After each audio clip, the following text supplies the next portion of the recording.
بسم الله الرحمن الرحيم. اهلا بكم حبايبي. النهارده باذن الله هنخلي الليمون الايطالي. طبعا مالي السوق الايام دي ورخيص جدا، الكيلو ب5 جنيه، وفي ناس بيبيعوا ب6.5. احنا هنجيبه ونخلله. ليه بقى؟ لان الليمون البلدي بتاعنا وصل 50 جنيه، وطبعا مين اللي هيجيبه بقى الكيلو ب50 جنيه ويخلله؟ احنا هنخلي الدون بيبقى جميل قوي. لو انتوا فاكرين الرنج بتاع زمان اللي بيبقى عامل زي البرتقال كده ولونه نفس اللون ده كده، كنا بنجيبه بنخلله بيبقى زبده وبيبقى جميل جدا. ده قريب ليه وحلو في التخليل، احلى كمان من البلدي. احنا هنجيبه بالشكل اللي انتوا شايفينه دون، ونغسله غسله نظيفه، ونروح حاطينه في ميه، بس الميه تكون مغطياه، ونحطه على النار. اول ما يبدا يغلي، يعني هنسيبه غلوتين 2 فقط لا غير، هنطفي عليه ونشيله من الميه دي، لان لو سبناه هيتهري، لان ده يفرق عن البلدي، لانه كله ميه على كبر دون، كله ميه مش هيستحمل انه يغلي كتير على النار. وبعد كده هنيجي نشوف هنعمله ازاي. زي ما انتوا شايفين يا حبايبي، حطيته في الحله والميه يا دوبها مغطياه زي ما انتوا شايفينه كده، واسيبه زي ما قلت لكم غلوتين 2 بعد الغليه، ما تزودوش عن كده. زي ما انتوا شايفين يا حبايبي، بعد ما طلعته من الميه اللي احنا سلقناه فيه، زي ما قلت لكم، بصوا مش سويته قوي، بصوا اهو. طبعا هو سخن دلوقتي، هسيبه لغايه ما يبرد، وبعد ما يبرد هنقطعه، الكبيره على 6 والصغيره على 4. وبعد ما اقطعه هنيجي نشوف هنعمل ايه.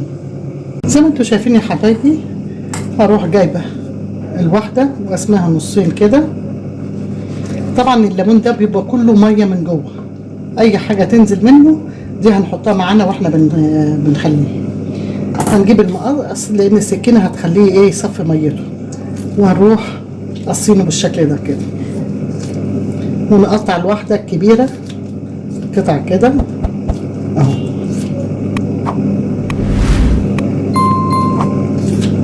بالشكل ده كده. بقول لكم الليمون دون عامل زي الرنج، كنا بنجيبه ونخلله زمان، كان بيبقى جميل جدا.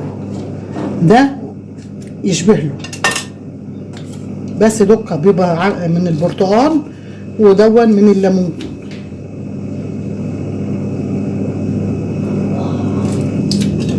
بالشكل ده كده هروح مقطعه كله بالمنظر دون ونشوف مع بعض. هنا يا حبايبي بعد ما قطعته حطيت معلقتين، طبعا الكيلو الليمون عليه معلقتين ملح كبار من المعلقه الكبيره، تملوها على الاخر. حطيت معلقتين ملح لان انا اضطريت اصور تاني، لان الفيديو اللي انا صورته وانا بعمل ما لقيتوش شغال، اضطريت اعيد تاني. تحطوا معلقتين ملح كبار، هتحطوا معلقه عصفر وحبه بركه كبيره عليه، ونحط معلقه هريسه شطه، او لو ما فيش هريسه شطه هنجيب 4 قرون شطه حمراء ونطحنهم نص طحنه، عشان لما بنطحنهم نص طحنه بتدي طعم حلو قوي قوي في المخلل. ونقلب كل دون مع بعضه بالمنظر ده كده، هنقلبه بالشكل اللي انتوا شايفينه ده. بعد ما قلبته بالمنظر ده كده، هروح جايبه برطمان واروح حاطه فيه المخلل ده.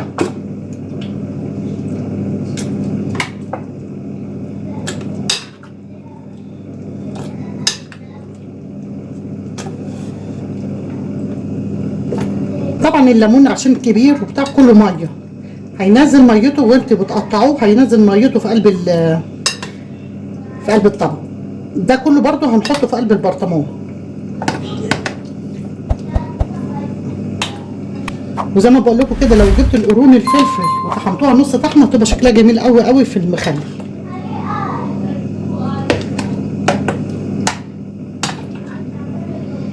هنملى البرطمان ونشوف. زي ما انتوا شايفين يا حبايبي، البرطمان حلو، خد الكيلو اهو، ما حطيناهوش، ما ضفنالهوش ميه ولا اي حاجه، هو منه فيه.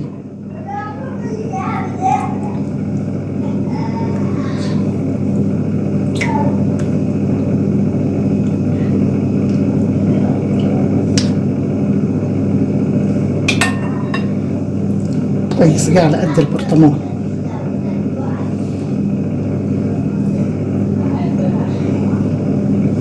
بصوا بقى هنعمل ايه بقى. كده خلصنا البرطمان.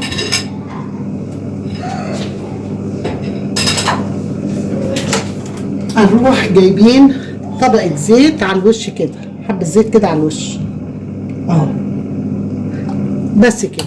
وهنروح مغطيينه ونسيبه لغاية ما نيجي نستعمله.